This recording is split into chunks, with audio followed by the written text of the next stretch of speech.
أعوذ بالله من الشيطان الرجيم.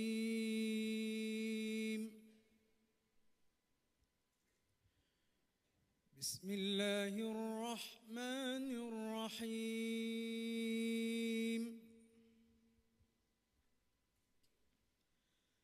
إنما المؤمنون إخوة فأصلحوا بين أخويكم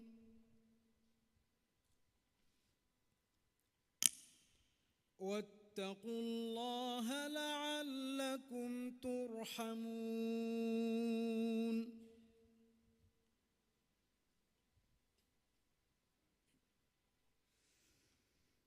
يا أيها الذين آمنوا لا يسخر قوم من قوم عسى أن يكونوا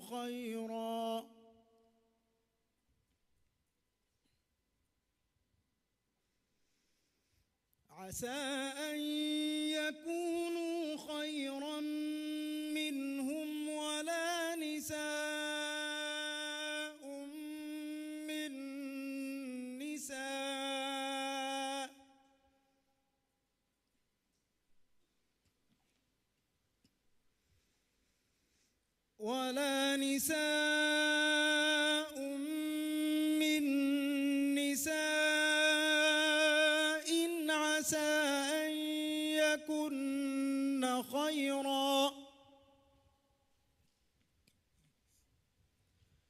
عسى أن يكن خيرا منهن.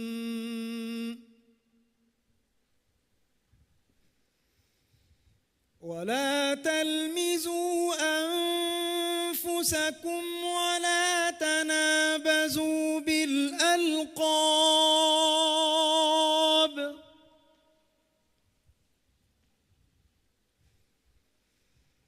بئس الاسم الفسوق بعد الإيمان ومن لم يتب فأولئك هم الظالمون.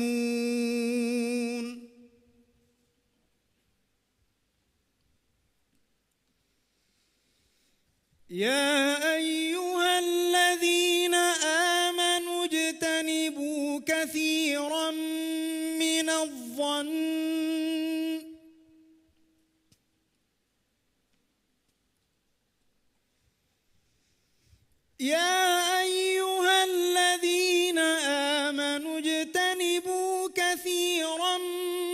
الظن إن بعض الظن إثم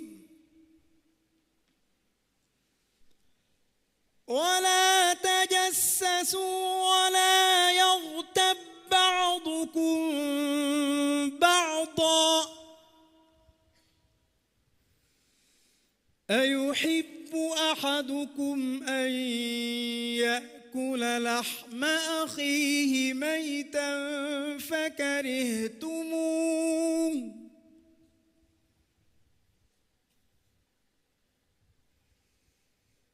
أيحب أحدكم أن يأكل لحم أخيه ميتا فكرهتموه واتقوا الله إن الله تواب رحيم.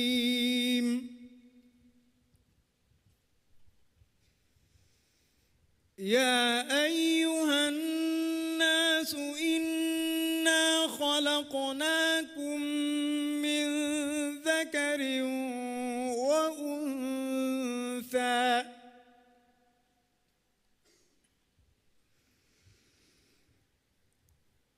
يا أيها الناس إنا خلقناكم من ذكر وأنثى وجعلناكم شعوبا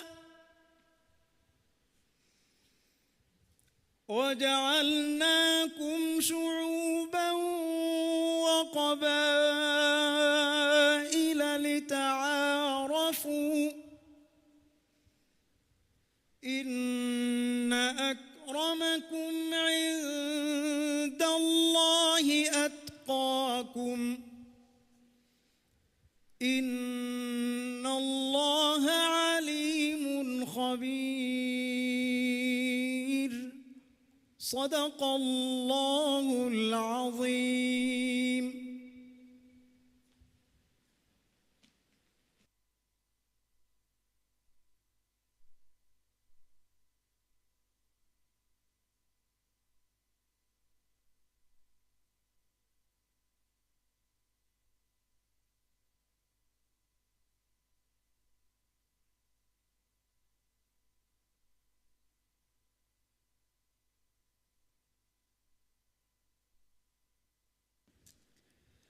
بسم الله الرحمن الرحيم الحمد لله رب العالمين والصلاة والسلام على المبعوث رحمة للعالمين وعلى آله وصحبه أجمعين ومن تبعهم بإحسان إلى يوم الدين. In the name of Allah, the Merciful, the Beneficent, praise be to the Lord of all worlds. Prayers and peace be upon our Prophet Muhammad, his family, and all of his companions. Minister of Islamic Affairs, Dr. Ahmed Zahir Ali, the world-famous Islamic scholar, Mufti Ismail Menk, Fuvahmulah City Mayor, Mr. Ismail Rafiq, State Minister Al-Ustaz Muhammad Anil, Deputy Minister Shafiu Ali, City Council members, esteemed dignitaries, respected invitees, and my beloved brothers and sisters. Assalamu alaikum wa rahmatullahi wa barakatuh. I am Suha Hussain Ali, your MC for tonight's program, welcoming you all for this very special event. All praise be to Allah subhanahu wa ta'ala for blessing us with this happy moment. It is indeed a golden opportunity we all have got after a long period of awaiting. On behalf of the Ministry of Islamic Affairs, Fuvahmulah City Council, and all the citizens of Fuvahmulah, I thank Mufti Menk for his first ever visit to our unique and beautiful city of Fuvahmulah. I thank the Minister, the Mayor, and the whole team of the Ministry of Islamic Affairs for conducting this event in Fuvahmulah. Tonight's speaker, Mufti Dr. Ismail Menk, is a leading global Islamic scholar born and raised in Zimbabwe. He studied Sharia in Medina and holds a doctorate in social guidance from Aldersgate University.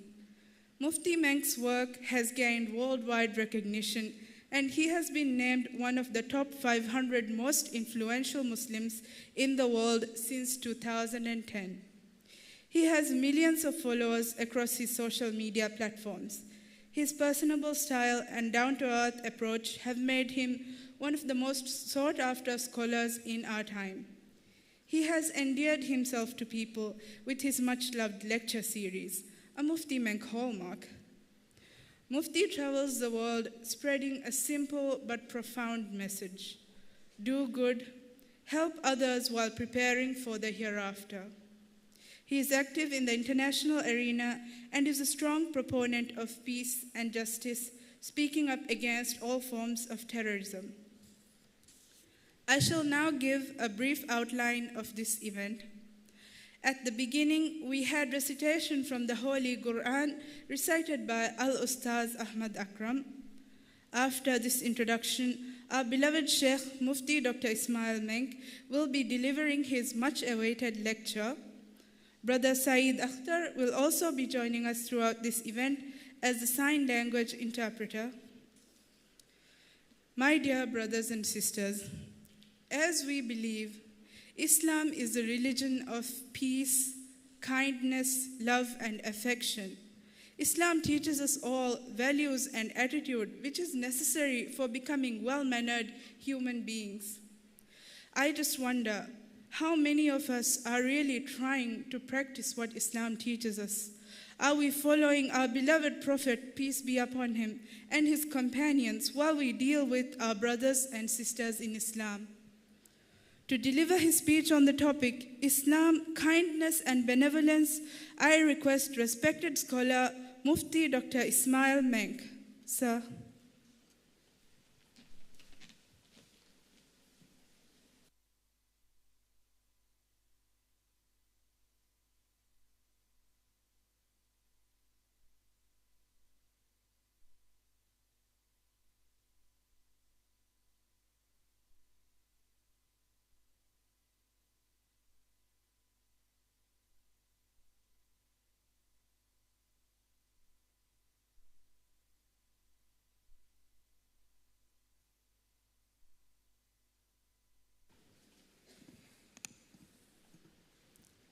السلام عليكم ورحمة الله وبركاته. بسم الله الرحمن الرحيم. الحمد لله رب العالمين وبه نستعين ونصلي ونسلم على أفضل الخلق أجمعين نبينا محمد وعلى آله وصحبه والتابعين ومن تبعهم بإحسان إلى يوم الدين وبعد. My brothers and sisters, Islam is based on the worship of one deity who is the maker of entire creation. That's the basis of Islam. If someone were to tell you what is the main teaching of this faith, it is called worshipping your maker alone. That's what it is. Whoever made me, I call him the worshipped one, and I believe that he alone deserves my acts of worship. None besides him deserves an act of worship. And this is the whole gist of what we call the shahada, or the statement of faith. Ashhadu an la ilaha illallah wa ashhadu anna Muhammadan Rasulullah. When a person enters the fold of Islam, this is the sentence, this is the statement. What does he or she say? He declares it by tongue, believes it in the heart, and works towards it with his or her organs. The statement is, I bear witness that there is none worthy of worship besides Allah. Don't we say that? We say it often. I bear witness that there is none worthy of worship besides Allah, and I bear witness that Muhammad, may peace be upon him, is the messenger of Allah. So, if you look at the first part of that beautiful statement, you will find that you are declaring that you will not worship anyone besides Allah, because there is none worthy of worship besides him. And for this reason, we need to protect ourselves when we've uttered the statement in order to be true to that particular statement. So the first part of the title that you see behind me says Islam. This is what Islam is. We believe that none shall be worshipped besides he who made us. We also believe that Muhammad, peace be upon him, was sent by Allah as a messenger to deliver the word of Allah. In the case of the last book, we are fortunate to have it with us in our hearts and in our midst, the Quran. That is the message of Allah. So, we respect him as a messenger, but we don't render an act of worship for him or to him. Rather, the highest level of respect is given to the Prophet Muhammad, peace be upon him. And for this reason, we are taught that every time you say his name, you must add next to it, Sallallahu alayhi wasallam, may peace be upon him, or peace and blessings of Allah be upon him, his family members, his companions, etc. That is called respecting the Prophet. Why? Because he was chosen by Allah to deliver a message to you and I. Now that we've had a brief introduction as to the main pillar of Islam, you would be perhaps knowing that Islam has another 4 pillars. Someone says, how many pillars does Islam have? The whole world will tell you 5 pillars. Even the non-Muslims, many of them know Islam is based on 5 pillars. So the first pillar we've spoken about, it is the founding pillar. It is the main pillar. Then, in order to be true to that pillar, we engage in worship for Allah. What is it? What is the next pillar? The prayer. The 5 daily prayers. So what are we doing? We are confirming that here is an act of worship taught by the messenger and fulfilled by us only for he who made us and no one else. So we will bow and we will prostrate in what is known as ruku' and what is known as sujood solely and only for Allah. And we will do that as many times as He has instructed us. You and I know it's 5 times a day. And we will do it as an honor. My beloved brothers, my sisters, when a person is weak as a believer, he or she may pray because he or she has to pray. That's good enough. I'm praying because I have to pray. I'm doing this because I have to do it. My Lord has instructed me. I have to do it. I'm doing it. That's good enough. But there comes a time when your relationship with your Maker becomes so strong and you realize the broader benefit of the teachings and of these pillars that you enjoy the prayer so much that you are no longer doing it only because you have to do it, but rather you have progressed to a level where you are doing it because you want to do it. Big difference. To do something because you have to do it, you get over and done with it, okay? Many of us are farad soldiers. You know what's a farad soldier? Get in, do your farad and move out. That's it. No sunnah, no nafil, no nothing. That's a farad soldier. You fulfilled your basic duty. But Allah says, you know what? Swim deeper into the relationship. MashaAllah, tabarakallah. What would you do? I now go ahead and I come early for the prayer. I start off with sunnah, which is voluntary. It was done by the Prophet, peace be upon him, but he did not instruct us to do it. It was just something he did that is encouraged. Those who would like to may follow that. Very rewarding. Absolutely amazing. So you start off with the sunnah. You fulfill your farad. You might want to, farad meaning that which is compulsory. You might want to go into that which is nafil. Nafil meaning voluntary. It's from me. It's not even sunnah, nor is it compulsory. It's something I want to do more. I want to do something that's not instructed, but it is permissible and Allah allows me to do as much as I want. Then you draw closer to Allah. Do you know why? Every act of worship that has a compulsory aspect to it has a voluntary aspect to it as well. Have you thought of this? Let me explain. I've explained to you about the prayer. After that, what do we have? So, we have a beautiful pillar of Islam which now makes you and I confirm that I'm not the only one on earth here. And it makes you realize the favor of the Almighty upon you. When Allah has bestowed upon you something, He tells you, look out for those who don't have what you have. Because I made them too. Because they are my creatures too. Just like I made you, I made them. Just like you have the right to be on earth, so do they. But if I have given you something they don't have, then I want you to share it with them.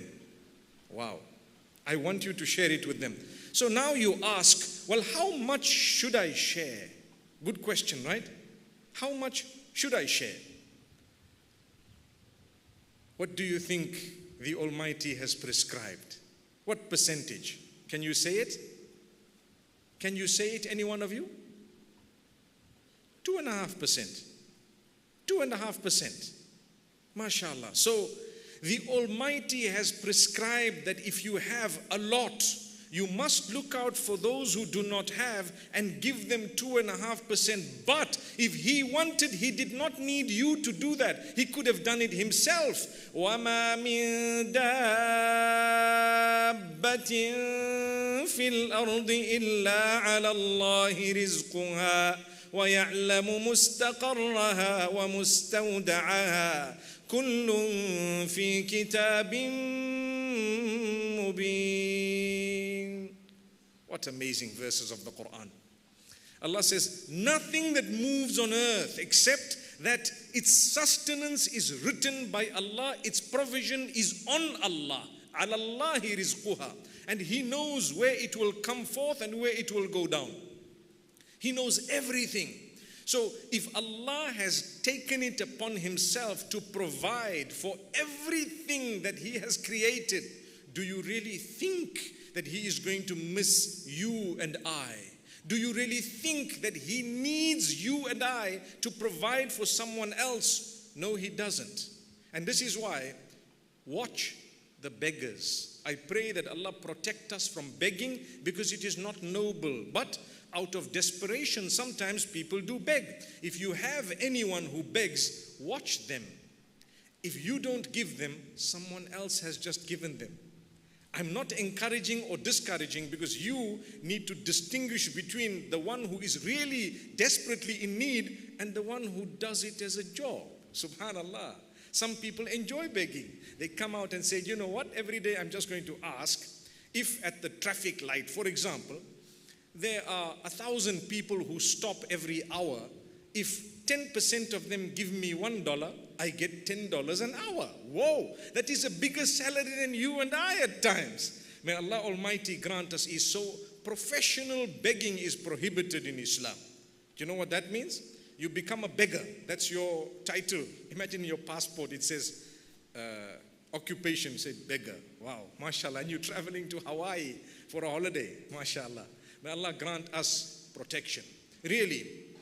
So Allah says that we do not rely on you to give, but we want you to give because we want you to earn a reward. The reason is the networking, the connection, the compassion. Notice the word kindness. It's a pillar of faith connected to kindness. That is zakah. If you were not kind enough, and you were not compassionate enough, and you were not merciful enough, and you were not forgiving enough, and all those are connected to kindness and benevolence, you would not be able to fulfill your zakah correctly. So a pillar of faith is to reach out to others with a certain type of kindness, with a certain type of compassion. I need to feel for you if I'm going to reach out to you. And reaching out starts before Allah gave you your sustenance.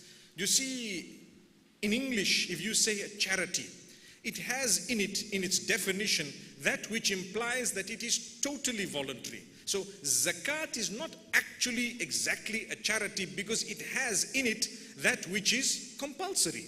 So it is charitable but necessary and compulsory at the same time, the two together. So when someone says zakat is charity, the English language doesn't have a word to describe exactly what zakat is. However, before you had your wealth, you were supposed to start already being kind to people with different types of charities that are not monetary.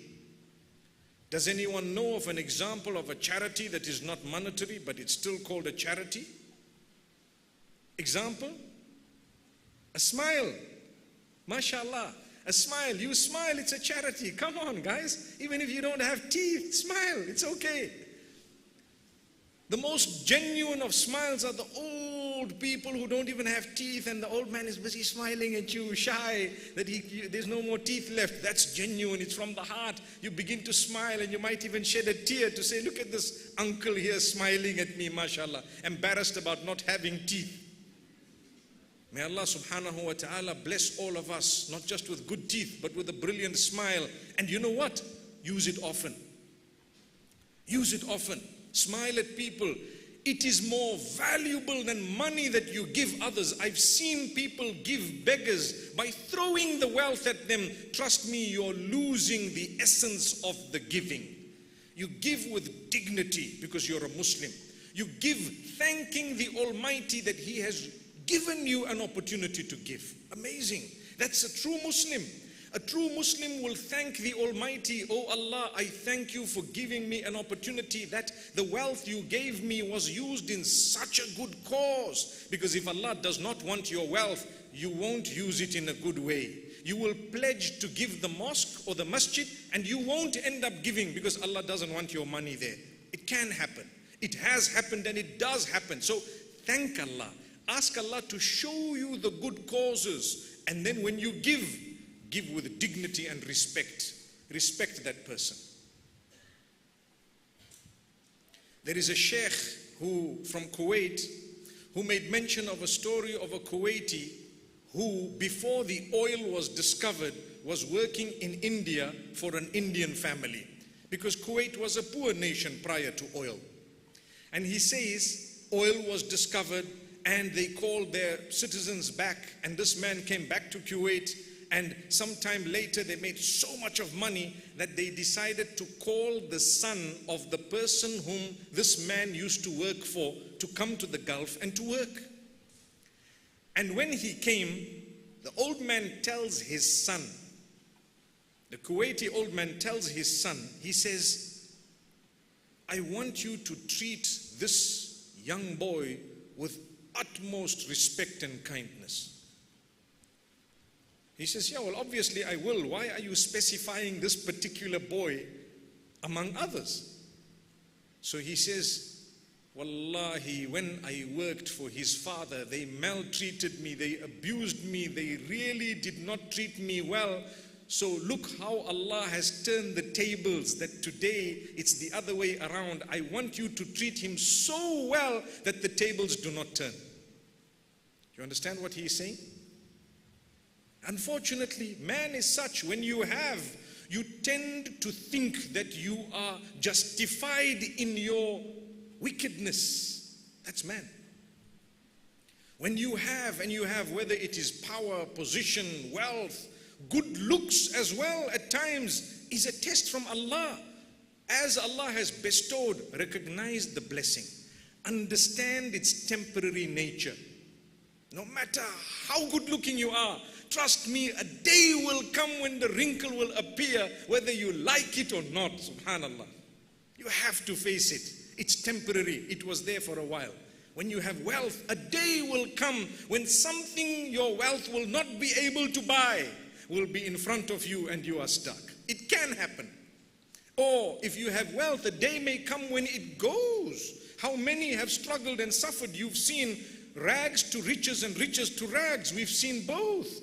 Be kind while you can, for indeed it is not only contagious, but it comes back with a greater reward. Kindness breeds much more kindness, and it actually builds community and society and makes you feel like you want to be a part of the community. People don't want to mix, not even with their family members nowadays. Why? Because everyone treats everyone else roughly. But if we are kind, compassionate, we think about someone else's situation before we even open our mouths. Kindness is not just monetary. I've explained to you, it is also that which is priceless without money, like a smile. Also, a good word. For example, if you were to think before you spoke to someone, if you were to empower them, if you were to say something good to someone, it is also a charity. That is also kindness. Be kind in the way you communicate with one another. Show that you care, and you will change society and community. Show that you care. Ask people, Assalamu alaikum, peace be upon you. How are you? Is everything okay? How's the family? MashaAllah. And you know when the test is, when they say, things are not going well. I just suffered, I need $1,000. What do? Turn around quickly. That's not what I was asking. I'm gone. Subhanallah. May Allah make it easy for you. May Allah grant you goodness. You can rattle out as many du'as and supplications as you want. It's empowering. If you really cannot help financially, and we won't be able to help everyone, they might not like us thinking this man or this woman has, but they're not giving me, no problem. But a good word you said, you did not rebuke them. This is why when Allah Almighty speaks about in Surah Al-Duha, the beggar, He doesn't speak about giving the beggar. He speaks about the beggar, and He doesn't speak about giving the beggar. Listen to what He says. وَأَمَّا السَّائِلَ فَلَا تَنْهَرْ. There goes. Allah says, as for the beggar, it's easy for Him to say, give him. Right or wrong? As for the beggar, reach out to him, give him. Allah says, do not rebuke him. That's the minimum. You find? Look at the kindness of Islam.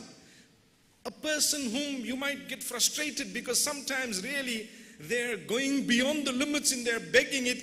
And like I said, it's something discouraged. It's not something that is noble in Islam. It is only to happen when someone is desperate. But Allah says, when someone is asking, don't rebuke them. Do you know why? Wallahi, you do not know that condition. You do not know what they're going through. Put yourself in their shoes for a moment before you even respond. If you don't want to look up, don't. But don't rebuke. Don't swear. Don't accuse. Look at them. Imagine if you had to look at them and say, we were told about you last night. You know, the sheikh was saying, you guys are all just making money. This is all professional begging. You don't talk like that. That's not how it works. Not at all. You need to understand the goodness of the tongue is priceless. I'd rather you don't give me money, but respect me. May Allah Almighty grant us goodness and respect. So, the kindness that Islam teaches through the pillar of zakat is way beyond just the wealth. It is an entire pillar which is made up of so many factors. You need to go out, keep an eye, look for people, see those who don't have, treat them with respect, honor them, give them in a way that they are not embarrassed. You know, you can't look at someone and say, oh yes, that guy, yeah, I've been giving him zakat for the last 10 years. What do you have to publicize it for? What do you have to embarrass them for? Don't do that. The kindness includes giving with dignity, respect. That's what it is. A pillar of Islam. Islam is the only religion, and I said this yesterday, the only religion that has as a pillar of faith, that you must share what you have that others don't have when you have beyond a certain point. It's the only religion that tells you that. Why? In order for our brotherhood and sisterhood to be strengthened as well. Are we not all brothers and sisters to begin with in humanity and then in faith as well? Are we not connected through a common root? Are we not part of the same species? If I am in pain, surely everyone else should be in pain. And the minimum they should do is to pray, to ask Allah to help me and to be kind to me. When we see someone down, don't knock them further down, lift them up.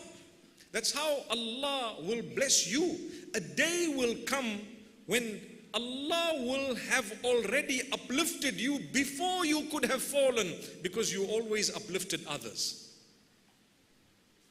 It will happen. Sometimes you find happy people, mashallah. Do you know what?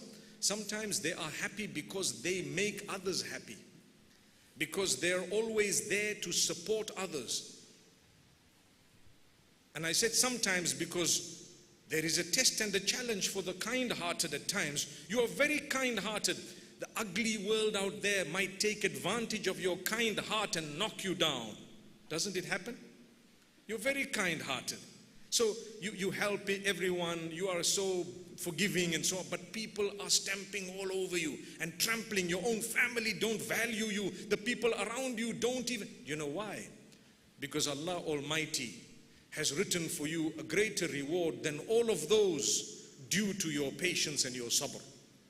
The Prophet Muhammad, peace be upon him, we believe as Muslims, the greatest of all. He went through a lot of that. They mocked at him, they said things to him, they told him, they tried against him. They did not appreciate anything. He was still very respectful, very polite, very calm. very contained. He continued to repeat the good message. He helped wherever he could. But the patience he bore was way more than any one of us would ever bear.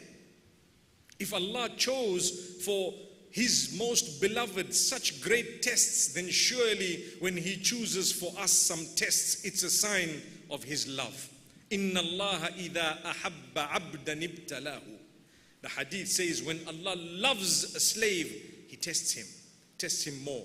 Your teacher at school, and I see some principals and some of them seated here whom I met earlier. Your teacher at school, when they see that you are intelligent and you're doing well, what will they do?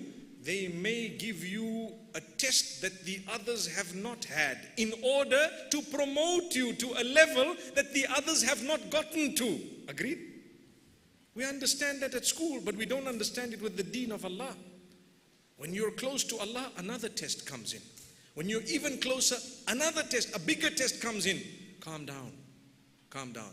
Take it in your stride. Seek the help of Allah. The reason I say this is, when we are kind to people, let's get the intention correct. Because you and I know in our faith, intention plays a pivotal role in determining the reward of your actions. Innamal a'malu bin niyat. Right? Indeed, all actions are judged by their underlying intentions. So, when I heard and when you heard in the Quran, Wallahu yuhibbul muhsinin, Allah loves those who do good. What do? You do good. Are you doing good because you think the person in front of you deserves the good because they reciprocated or did something to deserve it? Or are you doing it because Allah loves those who do good? What's your intention? If we were taught to do good to those whom we believed deserved goodness, we would hardly be good. Because in our minds and hearts, they don't deserve to be any of this goodness. Right? Because we are a human being. It can happen. I have a difference of opinion. I have this, I have that. But Allah says, forget about all of that. You do good and be kind because I love those who are kind. So your kindness to them is not because of them, it's because of me. In that case, if they do not appreciate it, you are still so happy because Allah watched it and appreciated it. Wow. Subhanallah. You follow? How many times have we been good to people? Part of the plan of Allah, the same people we were very, very good to are the ones who let us down. How many times did that happen? In all our lives. Do you know why? It's Allah, going back to that verse, testing you, telling you that, you know what, you did good. Did you do it for them? If you did it for them, they will let you down. You do it for me, I will not let you down. Subhanallah. Subhanallah. Amazing. So, purify the intention when you are doing something kind. Just say, Allah, this is for you. In that case, your friend, you did good to them. Your enemy, you did good to them. Animals, you did good to them. The ecosystem, you did good to it. Everything else, mashallah, in this beautiful city of Fuvahmulah, you have the tiger shark that is unique. Am I right or wrong? Mashallah, people come from everywhere to scuba dive. Mashallah, they offered me too, alhamdulillah, to go and witness these tiger sharks. The name is a bit scary, but mashallah, it's true. What a beautiful place. It is up to you to preserve your beaches. It is up to you to preserve the water. It is up to you to preserve the island or the city. It is up to you to do all of that. Why? You are being kind not just to yourself and to others, but to generations that you may never meet to come. That's what it is. That's part of your kindness. It's part of Islam's teachings. It's part of the true concern that a believer should be having. May Allah Almighty protect us and our environment. Ameen. So, I'm still talking about that pillar of zakat. We reached out to someone, we gave them 2.5%, but guess what? Guess what? Allah Almighty tells us, like I said earlier, everything that you find a compulsory in, there will be a voluntary similar to it. So, salah and prayer, there is a compulsory, there is a voluntary. The fasting, you know, there is a compulsory, there is a voluntary. Mondays and Thursdays, voluntary. It's a sunnah. Beautiful. Try it out. It helps. When medicine tells us Monday, Thursday, intermittent and so on and so forth, we are quick to say, I'm going to lose weight. It's going to help my health. It's going to increase my, strength of the mind and so on. But when the Prophet ﷺ told us then it's a matter of intention, my brothers, my sisters. So as much as there is a compulsory, there is also a voluntary. In zakat, exactly the same. Before I talk about it, what about the hajj? There is the major pilgrimage, which is compulsory at a certain point of wealth and ability. But there is the minor pilgrimage known as the umrah. Right or wrong? Umrah. Umrah is not absolutely compulsory as the hajj is, but you may go as many times as you want. It is beneficial. It is encouraged. May Allah take us there time and again. Ameen. My brothers and sisters, Allah is watching how much we give when we are giving the charity, the zakat, as I said. 2.5%, work it out correctly. Rather err on the side of, be cautious when you're working it out. I'd rather err having given more than to err having given less. You follow what I'm saying? When you have to work things out, work it out correctly. Give for the sake of Allah. But Allah says, let me give you an example of $100, okay? $100, $2.50 is mine. That's what Allah says. Right? After that, how much are you going to give? Allahu Akbar. How much are you going to give? So if you gave $2.50, you are rewarded because why? You gave me what was mine. But now I want to see, are you going to give from what is yours? Are you going to give from what is yours? That's where we distinguish the people. Then your kindness reaches a new level. The companions used to give so much. The Prophet Muhammad, peace be upon him, says, the best charity that you could ever give is the charity that you are giving while fearing poverty yourself. I'm giving so much that I might just not have for myself. No. For as long as for now you do have, give. See what Allah does. أنفق يا ابن آدم أنفق عليك. O son of Adam, spend and I will spend on you. Give and I will give you. Amazing. This is only a charitable aspect of the faith. But come to the Lord of the worlds. He calls himself the most kind, the most compassionate, the most forgiving. Those are the names of Allah. And he wants us to live by those qualities to a degree that befits us. Because the same qualities, when we speak about Allah, they are on a level befitting to him, beyond our imagination. But when it's speaking about us, Allah wants you to be kind. That's why man la yarham la yurham. Beautiful hadith. Whoever does not show compassion will not be shown compassion. Look at how beautifully it's worded. Man la yarham la yurham. Imagine. The meaning of it is vast. Whoever does not show compassion will not be shown compassion. So, would you like to be shown compassion? Be compassionate. See, Allah Almighty has prescribed goodness. Inna Allaha kataba al-ihsana. Allah has prescribed goodness, kindness, compassion. Even at a time when you least thought it would be applicable. You know, you and I, we consume food. We eat food, alhamdulillah. May Allah make it easy for us. The food needs to be halal. The Prophet Muhammad, peace be upon him, taught us that when you are sacrificing an animal for consumption purposes, make sure it is a swift, quick, clean movement in the name of Allah. Don't let the animal struggle and suffer, even at that point. So if you are taught kindness to animals, what do you think it would be regarding humankind? We spoke about your expressions. You show kindness with your expressions. I have tried this and I've tested it. If you become a little bit conscious of your expression, you will beam positive energy. Did you hear what I just said? You become a little bit conscious of your expression on your face at all times. Even if you're sitting right now, instead of frowning, looking this way, try to have a slight bit of a smile. See how much positivity it will beam. People would love to sit around you just because they get a positive energy, nothing else. Where did it come from? The Sunnah. That's what it is.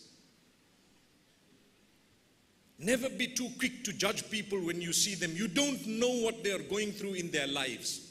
They might be going through a lot. It might require you to get up and say a word of compassion for their lives to just change at that point.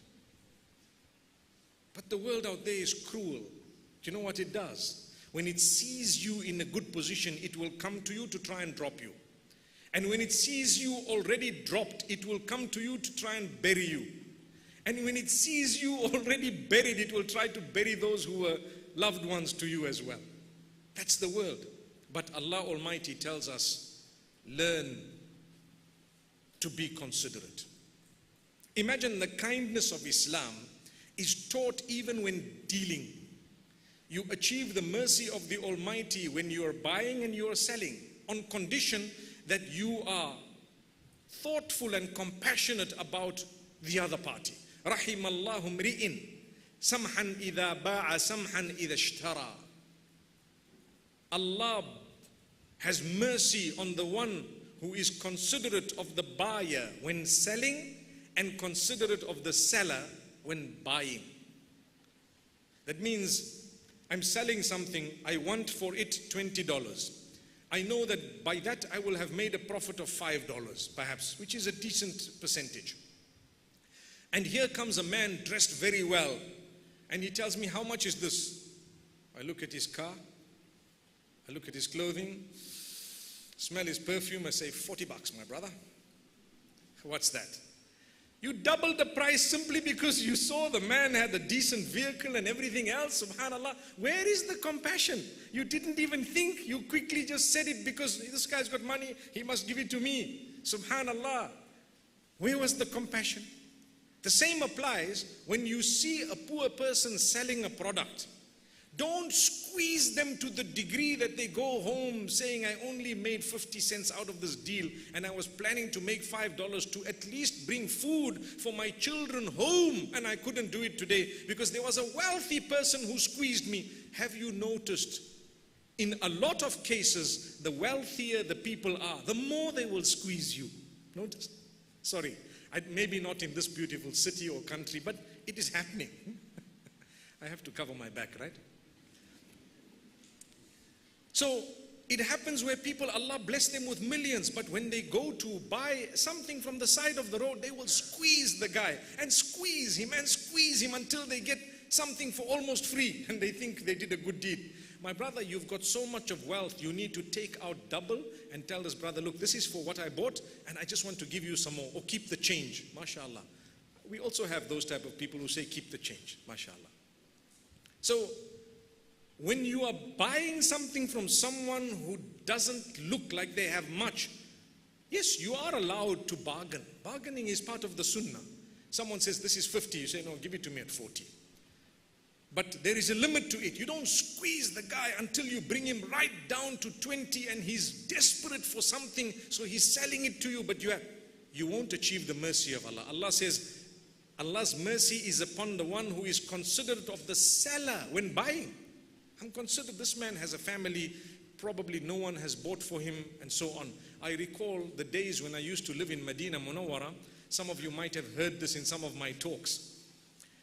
I used to volunteer at a certain store that used to sell abayas, you know, these cloaks that women wear. And I was a teenager.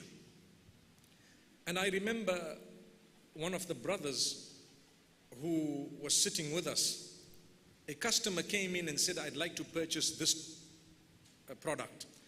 They showed them the product, they told them the price, everything. They said, no, the size, everything is good. Yes, okay, can I take this? So he said, hang on, the same product, the same size, the same everything. If you go to the shop that is just there, and he pointed where that shop was, you'll get it there. He says, but why? He says, no, pick it up from them and give them the money. He says, but why? He says, because so many customers have come to my store today, and that store, no one has come yet, and he has the same stock. Wow, I learned something. You think we could do that here? Let's be honest. Do you think we could do that here? Inshallah, inshallah, mashallah. Here, and not only just here, but in many countries, we still need to look at that model of compassion. I'm sure it was with our forefathers. But as the world has become more materialistic, we've also become more selfish. That's what it is. We have much more, but we are more selfish. It's about me, myself, and I. That's it. So much so that if they ask you for a recipe to make a cake that they liked, you refuse. No chance. It's happening. I can't. Why? It's mine. Share it, because you might die soon. At least they'll remember you every time they eat the cake and say, may Allah have mercy on that man or woman. Right? So share it. So that's where we've gotten. The brother phoned the other store and said, listen, I've sent someone. This is what they want. This is the price that I agreed. It was a decent price. So please, can you give them the stock? In my mind, I said, subhanallah, I've learned something that even if I had to pay fees, I wouldn't have learned otherwise. Compassion, kindness. You thought about your brother. What's he going to do? How is he? I made so much. If someone were to open a store similar to yours across the road from you, wouldn't it be like a small qiyamah that came about? You agree? There's already the signs of the hour. How could you open? I have a cell phone shop here, and right next door, how dare you open a same cell phone shop? Subhanallah. And you want to sell the stock at $1 cheaper than mine. Where is the shame? But you go to some countries where all the mobile phone shops are in one area. All of them, everyone. All the shops where you're going to buy a certain thing in one area, and so on. It happens. I remember there was a brother who told me a story. He comes from a city in Africa. He said, there was a chain store that opened in front of me selling the same hardware that I was selling. And every time I put my price outside, because you know you advertise your price, they put it $5 less. Cement, $45. Across the road, they would say cement, $40. You don't get customers. Because people, $5 is a lot. He says, when I put it at 40, he put it at 35. I put it at 30, he put it at 25. That was my cost. I could not go lower than that. So I thought of a plan. Anyway, he says, I put it at 25, he put it at 20. I put it at 20, he put it at 15.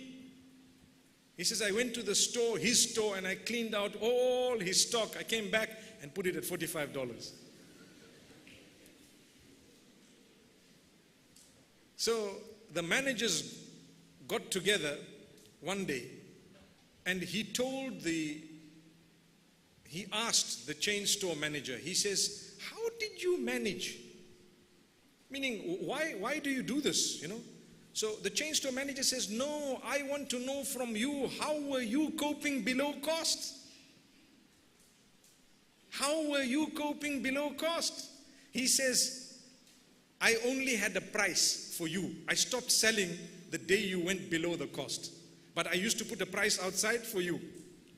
That's all. So these type of tricks and this type of business, it's not supposed to be. You need to be good enough, clean enough to talk to each other, to say, you know what, let's agree on something. It doesn't happen today. Or it's very rare. It's very rare. May Allah Almighty grant us goodness and compassion. May Allah Almighty help us to reach out to others. My brothers, my sisters, I would be failing in my duty if I didn't mention some of the most common ahadith regarding kindness to animals, you know that a man entered paradise, or he was forgiven all his sins by Allah because he was kind to a dog. I'm sure you're aware of that. What happened? There was a man in the desert on a very hot day who was very thirsty, and he found a well. And he went down into the well to drink water. He quenched his thirst and he came up. فَإِذَا كَلْبٌ يَلْهَثْ يَأْكُلُ الثَّرَى مِنَ الْعَطَشِ. The Prophet Muhammad, peace be upon him, says, as this man came up, he noticed a dog like panting or breathing heavily, sniffing into the sand out of tremendous thirst. Imagine you notice a dog. I don't know what the population of dogs might be, but in my part of the world, especially the Muslims, when they see a dog, they run in the other direction. Does it happen here as well? Some are saying yes, some are saying no. No. When you run, it runs. When you stand in front of it, it remains. When you're bitten, don't come back to me. Inshallah, you won't be. But my brothers, my sisters, this man looked at a dog. It could have been anything else. Imagine, I've said in the past, imagine if it was a beautiful bird. Beautiful bird. Why dog? I tell you why dog. Dog, because there is nothing about a dog that would want you to be compassionate to it if you don't like the dogs. It's a dog. Dog is a strange word. People use it to swear and they use it also to praise. You want to swear someone, call him a dog. He's sworn at. But he loves his dog so much, he's hugging it every day. Subhanallah. Now what? They say, it's strange. So the dog, he came up and he thought to himself, this dog is as thirsty as I was before I went into the well. It has no means to get in. Let me go in. He went into the well. He had nothing to take the water back up. So what did he do? He removed his leather sock. At the time, the type of shoe they used to wear, it was known as a khuf. He took it out. He filled it with water. He came back up. Imagine, he got to the dog. He made the dog drink from his shoe. Adidas, mashallah. We probably wouldn't even want anyone to touch it, man. Small piece of dirt and it's over. Qiyamah is there. You start shouting people and screaming, what happened to my shoe? Allah grant you ease. Some of them filled water in the shoe for a dog. For a dog, subhanallah. Look at the compassion. You know what? Allah was watching. Like I told you, you do it for who? Do it for Allah. Allah was watching. The man quenched the thirst of the dog. Allah says we forgave his sins. Done. Because of the love, the compassion, the kindness that he had towards what? An animal that many people would run away from. That's one magnificent teaching regarding kindness in Islam. So, my beloved brothers, my sisters, cruelty is the opposite. When we are cruel, when we are hard and harsh and unreasonable to people, when we put them down, when we try and close their path, it is a debt. It always comes back to haunt us unless we've been forgiven. Not immediately, but somewhere in the future. Sometime. Cruelty, oppression doesn't go unchecked by Allah. He watches, He knows, He gives you a chance to make amends. He gives you a chance to seek forgiveness. That is Allah. And if you don't and you continue without having changed your system, a day comes when it will come back to you. How? However, Allah knows how. So learn to be kind, learn to be compassionate. Moments ago I mentioned about a community, how it becomes so beautiful to live in a neighborhood where everyone cares for the other. They greet you, they talk to you. How are you? How's your dad? How's your father? Oh, you know, your aunt wasn't too well. How is she doing now? May Allah grant her cure. And then you go your way. When they see you, Salaam alaikum, anything. And they might give you something, you give them something. When they leave, you look after the house. When you leave, they look after your house and so on. That is the original method. That is how it should be happening. It's a neighborhood. It's a community. When one child is going through a phase of life where they are dwindling a little bit due to adolescence or whatever else it may be, you don't just rule the child out. Reach out to the child. Come, let me show you. Don't do this. You know, smoking is very bad. You shouldn't be smoking. The worst part is when the child says, but uncle, you're smoking for 20 years. What about that? It happens, right? A good answer would be, uncle will say, that's the whole reason why I'm telling you to stop, because I know what it did to me. Wasted my money, destroyed my health, did all that. Now I'm addicted. Anyway, it's not supposed to be that. It's just supposed to be, we reach out to them in a good way. You see, at the moment we have a scourge of intoxicants. Across the globe, young people are being tested and tried with what? With intoxicants or drugs and various other vices. Let's reach out to them. These are good children who have lost the way temporarily, inshallah, only temporary. Have hope that they will come back. They will and they shall. If we were to be written off because of a sin we committed or something wrong we did in our lives, all of us would not be spared. But Allah knows. People sway. Sometimes you went through the wrong path, you came back. Sometimes you did something wrong, you regretted, repented. But what is really a disaster is when you stay down when you've fallen. You fell because of something and you remained there for a long time, then it becomes problematic. Don't. Get up. Serve the cause. Life is very short. Contribute positively to your family, to your neighborhood, to your country, to the nation, to humanity. You can change the world by doing something grand and great. You can change the world. Who said you can't? You can. But if you don't have a feeling for others, you won't be able to do anything. I sit and I look at the wealthy people at times, and I'll end on this note. It's a beautiful note. They earn $1 billion. The next billion is easier than the first one. And then they earn another $1 billion, and it becomes so much they are never going to spend that much in their lives. I want to ask you a question. You can answer it. If I were to ask you, how much money do you want to make to be able to retire and stop working anymore for the rest of your life? Give me a figure. Can anyone shout out a figure? 1 million. Oh, my brother. 1 million. Let's make 10, okay? Let's give you another 9. 10 million. Okay? You happy?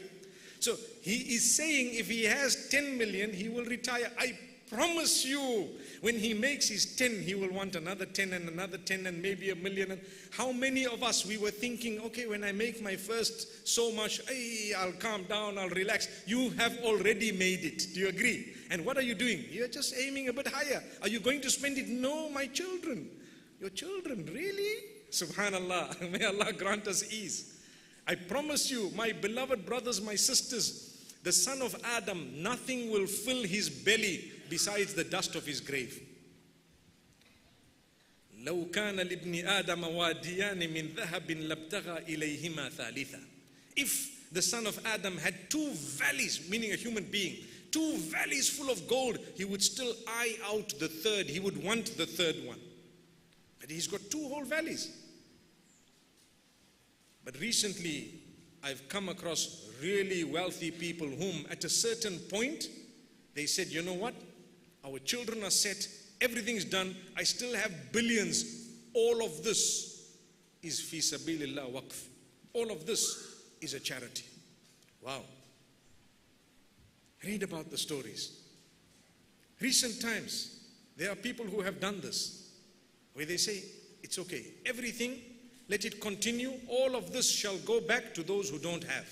Because I've made billions, 19, 20 billion, and the man's giving it. And he says, let it be. Why? I don't even need $1 billion myself in my life. You're not going to spend it. What do you want? May Allah help us. So there are people who do that. Whereas man is quite miserly. When he has, he wants more. And when he has more, he finds it difficult to share. There was a brother who started a business and he told me, I want to promise that this percentage of my turnover must be given to Allah. I said, my brother, make it a small percentage because it will grow so big that one day it's going to be hard for you to give. So he made it a very small percentage. I can't recall exactly what percentage it was now, but it was a very small percentage. One day he phoned me a few years later. He said, Sheikh, what you said is so true. That little percentage I'm giving is so large in amount that it becomes difficult to give it out. Another wealthy brother owns a lot of buildings. He says, you know what? I have so much, but I don't have cash to give the zakat. I said, brother, sell your buildings one by one. How can I sell my building? But if you don't have the money, somehow you're going to need to get it. A woman says, I've got so much of gold, for example, and I don't have the cash. Well, give some of that gold or sell some of it. May Allah Almighty make it easy for us. Remember, don't cling to things such that you become forgetful of your duty of being charitable, being kind, reaching out to others, and thinking about the holistic picture. Not just you, it's everyone. All of us are together. The virus came and inshallah, it went. What did we learn from it? A lot. It left a lot of lessons. It taught us a whole new set of guidelines. It renewed, in fact, the set of guidelines that we did have that we'd forgotten about. You have to care for one another, your elderly parents, your little children, whoever else it is, reach out to them in every single way. It's not just monetary. It's with a good word. It's with compassion, kindness. It's with putting yourselves in the shoes of others before you actually react or before you do something or say something. May Allah Almighty bless every one of us. Inshallah, we meet in Jannatul Firdaus. And may Allah Almighty have mercy on us and make us from among the merciful. Irhamu man fil ardi, yarhamkum man fis sama. Have mercy upon those on earth, and the Almighty will have mercy upon you. And indeed, mercy is definitely a portion of kindness. أقول قولي هذا وصلى الله وسلم وبارك على نبينا محمد والسلام عليكم ورحمة الله وبركاته.